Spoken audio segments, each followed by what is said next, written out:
This morning, we're catching up with your Lebanon football head coach, Micah Faler. Coach, how are we doing this morning? I'm doing great. Thanks for having me. It's great. We've got week 11. The Warriors are playing, and let's talk about the season and your team.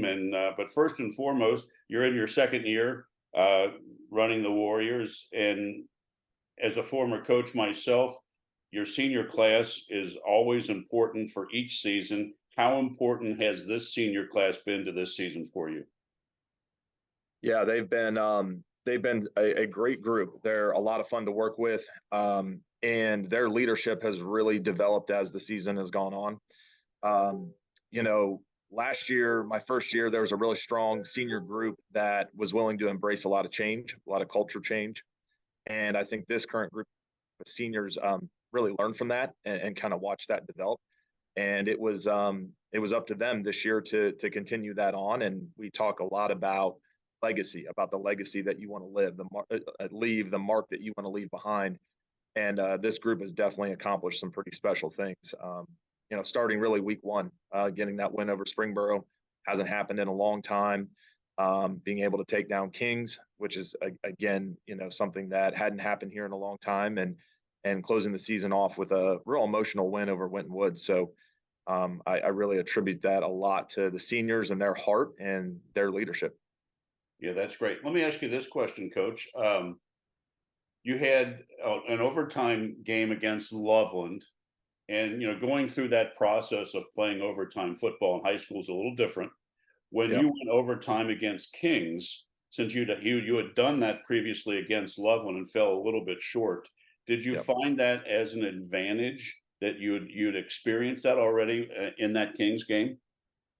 yeah, definitely, definitely. I think just as a team, as a staff, we looked at that and kind of our approach to that overtime, and then how we practice those scenarios in those weeks. After that in practice of, we're more than likely we're going to be here again. Right. We're going to be in this situation again. The ECC is tough football, and everyone's going to play you four quarters, and so that was definitely a point of emphasis going forward, and I think it really helped our mentality and our mindset when that Kings game went into overtime. So okay, we've been here, we've learned from this, and we got to close this thing out. Let's give some props to your ECC football season, because 8 of the 10 teams made the playoffs, so that clearly makes the regular season more of a grind. But you know what? It gets you ready for Week 11, because you Yeah, haven't had many off weeks because it was such a tough league schedule. yeah, definitely. ECC is good physical football. There's a lot of talent all the way across the board. Well coached football teams, and to be able to, I've told our team that to go through that gauntlet, that 9 game gauntlet of the ECC is, it's physically tough, and we're bearing the signs of that. But what it gives you an experience of being able to, go through that, and it really hopefully puts us in a good situation going into week 11. This, as you mentioned earlier in the interview, that this is your second season. Are, do you feel like you're on pace? As you put your goals together prior to starting, do you do you feel like you are where you want to be at year two? Do you feel like you're a little bit ahead? Do you like where you are? Let's talk a little bit about that. Yeah. Um, Finishing a season 7-3, in our second year here is something I'm very grateful for. Okay. That is something that, you know, listening to a lot of other, head coaches and other men that have been kind of mentors in my life, coming in last year, they said, it's a process. Don't get impatient with the process. That it can take, a while to change a culture and to get, a team to buy in and create the identity that you really want. So, to have this level of success in year two is something that I really attribute to, like I said earlier, this group of seniors from last year to this year, but also to my coaching staff that has really come together and done a tremendous job this year. There were some guys that came in new last year, 3 new coaches on staff this year that I think have really just helped our team increase their football IQ, but also really developed a winning culture here in a quick time. Also, I'm guessing the fan support, because I've seen how the fan support and the administration. Those pieces also help in a very successful athletic program, i.e., football season. I'm sure you would agree with that. Yeah, it's really neat to see when, we'll come into, film on a Saturday morning and we're watching game film, and it's amazing how our players notice.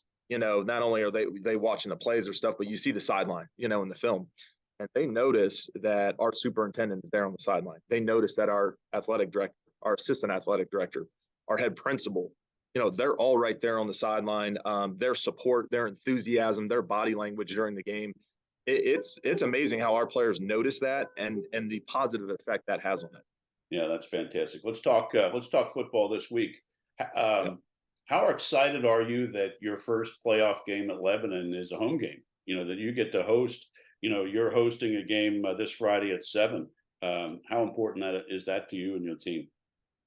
Yeah, it means a lot. It means a lot, especially to our seniors. Going out to that Week 10 game, we always do a thing where the seniors, I break them down on the goalpost and they go join the rest of the team. And there was that look in their eyes of, we don't want this to be the last time. We're not done on this field, And so I think it means a tremendous amount to them. It means a lot to the community too, that Mason is such a well-respected program, and they're a neighboring community. It's been Mason Lebanon, that rivalry goes way back, before any of us that have been here. So to be able to host them on our field, on Vandegrift Field, is a really special thing. Let's talk about the Mason Comets, 9 seed coming over to play the Warriors 7 o'clock on Friday.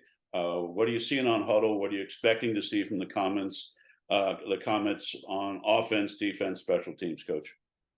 Yeah. Looking at their record and looking at the fact that we're hosting them, we're not going to them. My message has been to this team, we need to treat them like a 10-0 football team.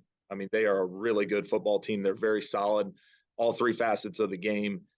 Having coached under Coach Kastner, I have a lot of respect for him and the program that he has built there. And one thing is for sure, they will be ready to play. They will be fired up.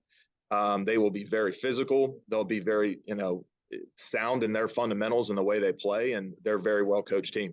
So yeah, that's great. I think the weather's going to hold for us. I don't think the rain's coming until after midnight on Friday. So it's been a great season weather-wise for high school football here in Southwest Ohio. Best of luck on Friday against the Comets. Hopefully we can touch base next week and talk about week 2 of the playoffs for you.